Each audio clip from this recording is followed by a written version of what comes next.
ataupun cuma bisa kalau mau tebak-tebakan atau terawangan, bahkan di sini bisa saja dari anamnesa ataupun dari mengorek dulu keterangan si sakit. Nah kemudian inilah bisa dipakai acuan bahwa apakah itu amalia atau tidak. Nah, kita lihat fenomena sekarang ini, bahkan orang yang tidak bisa ngelihat pun bisa mengarahkan energi pikirannya ke orang yang tidak disenangi. Dalam artian kadang nenek mati, kemudian selemputnya apa ya, selendangnya itu biasanya selendangnya jangan yang tebal, selendang yang memang selendang yang tipis itu akan diambil kemudian dipakai untuk neropong dari lewat balik selendang, sehingga akan kalau emang ada unsur negatifnya malea itu pasti akan terlihat kelebatan seperti itu.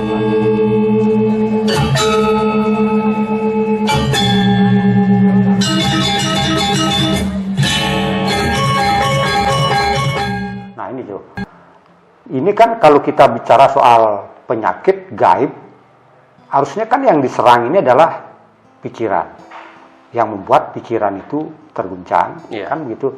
Nah ini kenapa bisa berefek ke tubuh itu?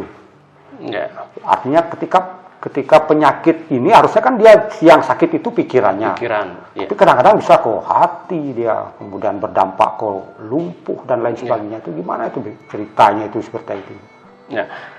Di sini kalau kita belajar tentang metafisika, di sana ada namanya suyetnya. Suyet itu sebagai satu gambaran orang yang ingin difokuskan, apakah fokus untuk satu hal yang sifatnya baik ataupun negatif. Nah, termasuk juga amalia tadi ya. Kenapa pikiran bisa nanti berpengaruh pada organ-organ lain, organ dalam, entah badan, entah organ tubuhnya. Nah, di sini orang amalia dalam artian dia bukan lihat aja, tapi kalau sekarang kita lihat fenomena sekarang ini, bahkan orang yang tidak bisa ngelihat pun bisa mengarahkan energi pikirannya ke orang yang tidak disenangi. Dalam artian sekarang kan banyak orang suka meditasi, suka latihan yang bla bla bla itu, latihan untuk kesehatan, kemudian dia tujuannya baik, hanya saja dia kan tidak tahu ini dalam artian bukan tidak tahu, tidak sengaja dia mengumpulkan power energi ya. Anggaplah dia sering meditasi, kemudian sering latihan sifatnya latihan pernapasan, sehingga dia mengumpulkan power dalam tubuhnya, sehingga ketika suatu saat anggaplah si orang yang sering mengumpulkan power dalam tubuhnya ini dipinjamin uang sama temannya, kemudian tidak dikembalikan uang, sehingga kan pasti emosinya muncul ya. Sehingga emosi muncul ini sehingga tembakan energi dari pikiran dan akumulasi power yang sering dilakukan ini, dia akan meluncur menghantam energi tubuh orang yang dikendaki, yang tidak disenangi, dibenci ya. Sehingga tembakan energi ini pertama dia mempengaruhi bukan unsur sifatnya pikiran saja. Kalau pikiran itu nomor 2, pertama adalah kita kan punya medan magnet sendiri yang namanya aura. Inilah dihantam pertama kali oleh energi aura yang tadi tersebut, sehingga hantaman energi ini dia membuat energi orang yang dikehendaki, yang dibenci ini dia hancur ya, seperti terkena peluru, sehingga dia hancur.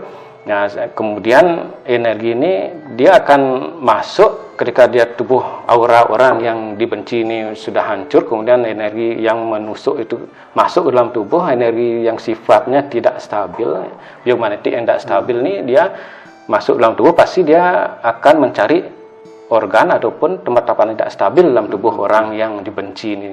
Ketika dia ada pengaruh di bagian jantungnya tidak stabil, ataupun pada paru-paru atau kulit atau tulang, maka kesanalah energi negatif ini akan meluncur, dan di sana dia memperkuat penyakit tersebut. Nah, kemudian ketika energi ini sudah menjadi penyakit ataupun energi negatif dalam tubuh, sehingga dia akan kontak ke pikiran. Nah, kontak ke pikiran ini dalam artian ke alam bawah sadar orang tersebut. Sebab setiap orang kan punya energi alam bawah sadar sendiri ya. Sehingga kemunculan energi alam sadarnya akan timbul saat tidur. Nada tidur antara alam sadar dan alam tidak sadar, dia di sanalah energi ini kan muncul lewat mimpi, lewat pikiran. Sehingga pikiran itu nomor 2, Pak Man. Sehingga yang pertama itu memang ada tembakan energi. Sehingga pikiran ini akan menerima sinyal negatif yang mengenai dirinya lewat mimpi nanti. Entah dia mimpi ayang, mimpi serem, mimpi apa. Nah, itulah yang terjadi. Sehingga dia akan menerima sinyal bahwa terkena energi negatif, dan kemudian itulah sebabnya sinyal ini juga akan memberikan orang tersebut bahwa oh ini sakitnya rasanya tidak medis atau tidak murni medis, pasti ada yang sifatnya lain. Nah, itulah yang terjadi, Pak Man. Tapi kalau secara nyata, arti dengan mata telanjang, bisa nggak kita melihat bahwa orang ini sakit amalia gitu? Ya. Secara mata telanjang dalam artian orang ini sakit atau tidaknya ya, pertama harus orang tersebut harus belajar ya. Secara kasat mata ya, belajar. Ada aji pengawasan, bilang aji pengawasannya ataupun aji pengawasan ini jelas sebagai dasar sekali yang dimiliki oleh orang penekun Usado yang ada di Bali. Sebenarnya dia harus bisa dalam aji penerawannya bisa melihat bahwa sini ada energi negatif yang sifatnya bentuknya seperti ini kan gitu, Pak Man ya. Kemudian ya, orang-orang yang belajar mempunyai ilmu penerawangan dia yang bisa melihat. Kemudian ada orang yang sifatnya indigo dalam artian di Bali kan disebut dengan mengetih tis ya. Mengetih tis ini juga menangkap sinyal bahwa dengan mata telanjang pun dia bisa, dan kemudian bisa juga dengan cara keputusan ini dalam keputusan adalah tata cara yang memang kalau dulu kan di dalam lontas karena dibukukan gitu kan, kita kasar kan. Nah, keputusannya bisa saja dengan orang yang tidak belajar mengambil sesuatu yang memang dipakai sarana untuk bisa melihat hal tersebut. Seperti kita contohkan kalau ada nenek mati kemudian selemputnya apa ya, selendangnya itu biasanya selendangnya jangan yang tebal, selendang yang memang selendang yang tipis itu akan diambil kemudian dipakai untuk neropong dari lewat balik selendang, sehingga akan kalau memang ada unsur negatifnya malea itu pasti akan terlihat kelebatan seperti kelebatan bayangan ataupun suatu kelebatan pada titik-titik tertentu dalam tubuh orang tersebut. Tidak akan terlihat nanti ini ada rangdo, ada bojong gandong, tidak ada. Tapi kalau dari ciri-ciri fisik orang yang amalia itu, nah anggaplah saya begini, ketika melihat orang tuh dari ciri-ciri fisiknya, ini kayaknya orang ini amalia, bisa nggak dibedakan itu? Ya, jadi ciri-ciri fisik nggak bisa karena dia kan seperti dibilang tadi, orang yang sakit amalia memang murni amalia. Ya, siapa tahu memang ada ya memang murni amalia, kemudian pasti dia kan sakitnya secara gejala medis pasti dia entah dia enjok-enjok, entah dia mual-mual. Artinya semua kemungkinan bisa muncul kan? Bisa muncul. Bisa dia sakit jantung kan gitu, misalnya sakit kaki dan kepala kan. Nah, menyiasati ini untuk menangani pasien-pasien seperti ini biasanya dengan cara apa itu?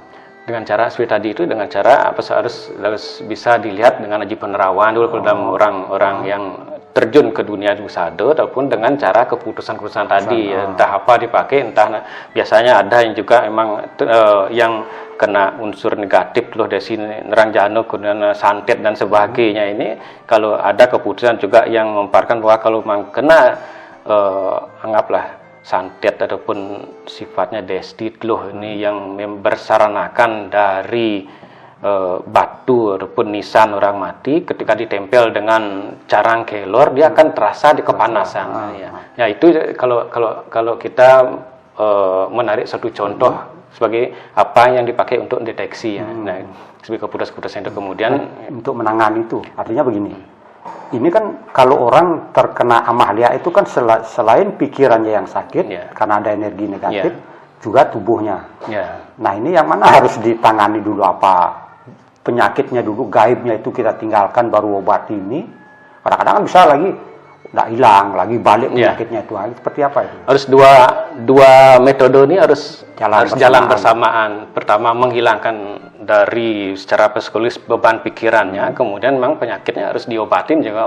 Obat-obatnya pasti kalau dia sakitnya ke arah organ dalam, anggaplah ada luka di lambung, itu kan pasti secara usaha kan pasti ada ya, dengan kunyit, dengan temu lawak dan sebagainya, itu harus masuk ya. Kemudian untuk memberikan efek pada psikologisnya, entah melukat, entah apa, kemudian untuk biasanya kan kalau terkena unsur negatif, adapun nama Lea ini dia pasti tenaganya yang akan terserap, yang semakin lama semakin terserap, dia akan lemah, sehingga ini pemberian power tenaga harus juga diiringi dengan pemberian tenaga oleh orang yang mengobati ini ya.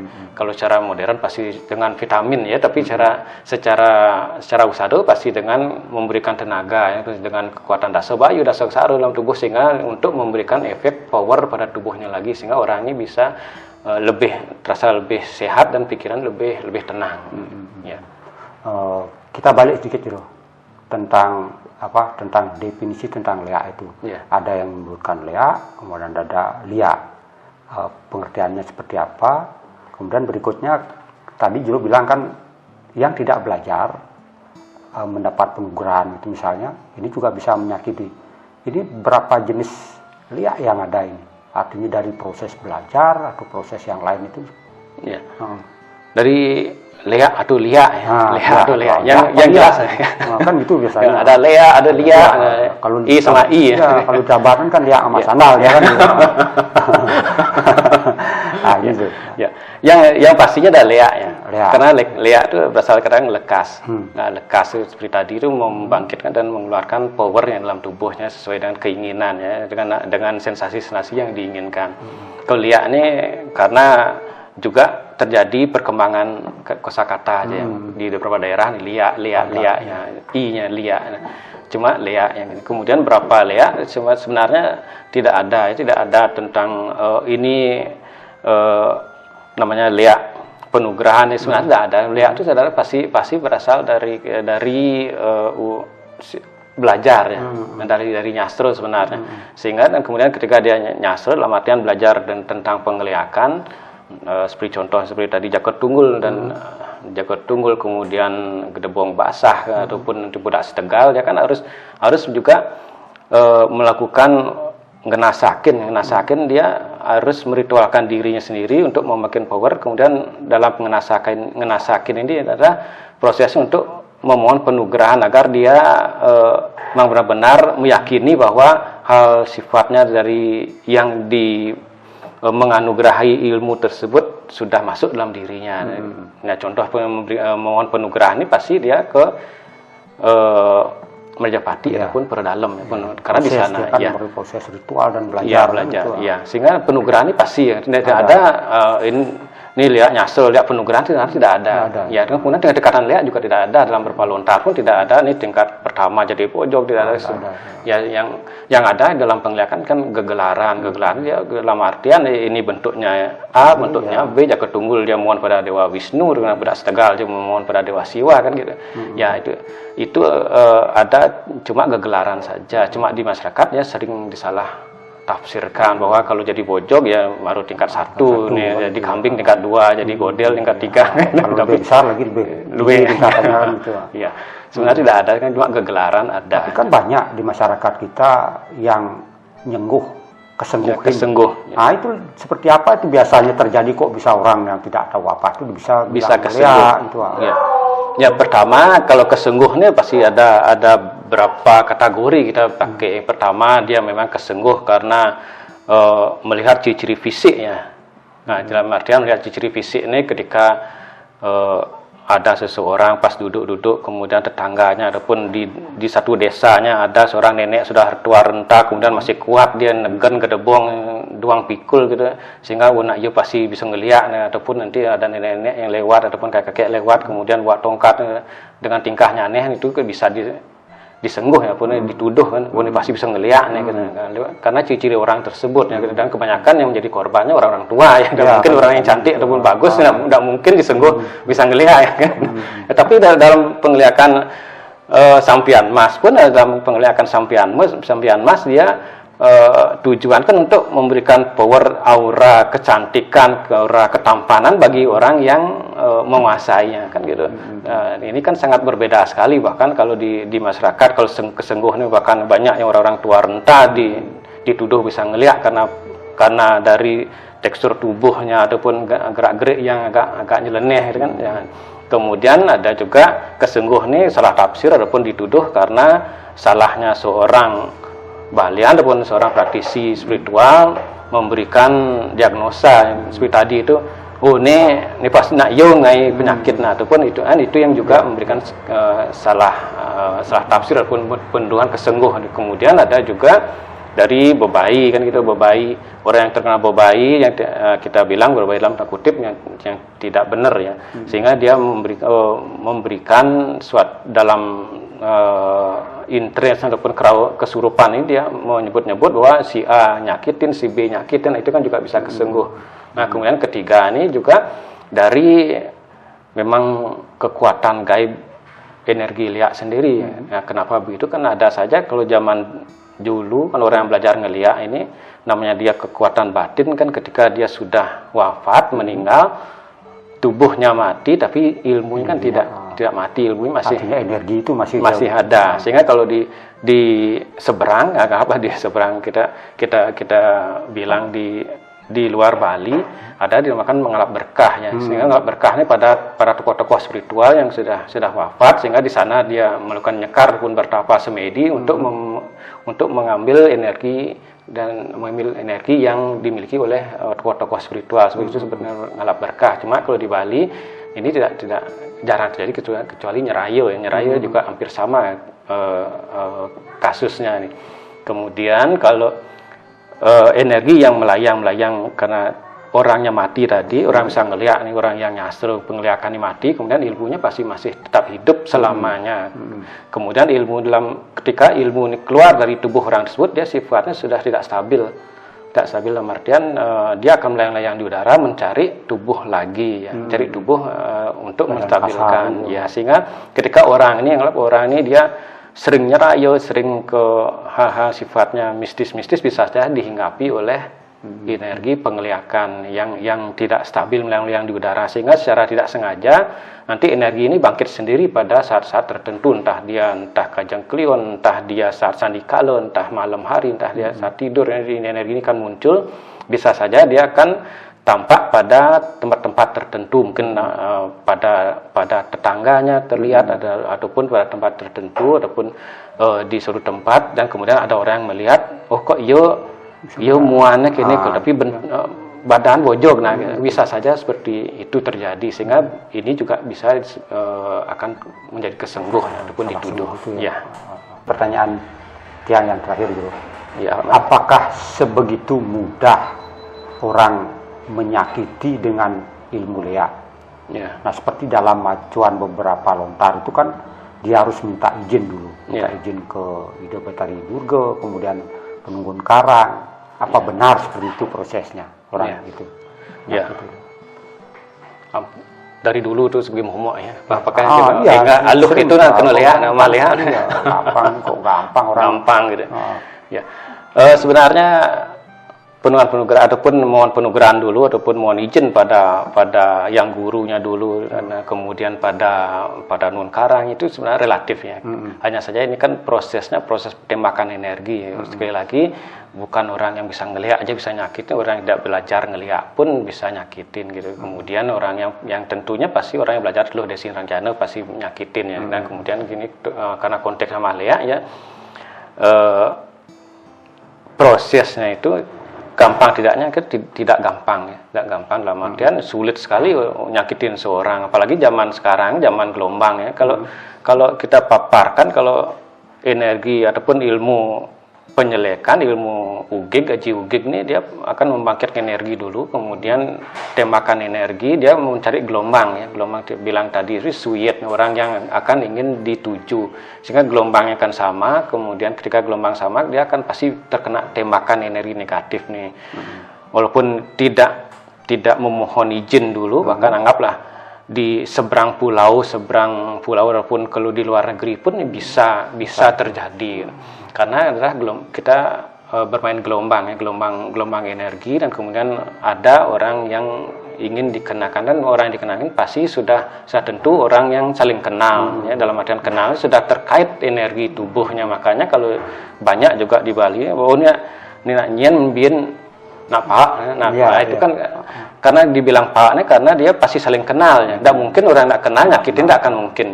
Nah kemudian kalau orang yang anggaplah seorang orang praktisi Teluh Desi Rangjano ini didatangi seorang yang ingin nyakitin, kemudian pasti orang ini pasti pernah kontak batin pun kontak ya minimal lah tahu orang yang akan disakiti, sehingga dia pernah kontak energi, sehingga dari gelombang energi ini dia akan bisa dicari energi orang yang ingin dikenakan dan menjadi penyakit nantinya. Dan kemudian intinya apakah semudah itu orang yang anggaplah kita bilang seperti tadi karena ini inti yang liaknya, apakah liak itu bisa gampang nyakitin orang?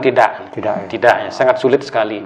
Sangat sulit karena juga harus pertama dia harus tahu orang yang disakiti, yang kemudian dia pasti pernah kontak dalam artian entah kontak bat anggaplah kenal ya.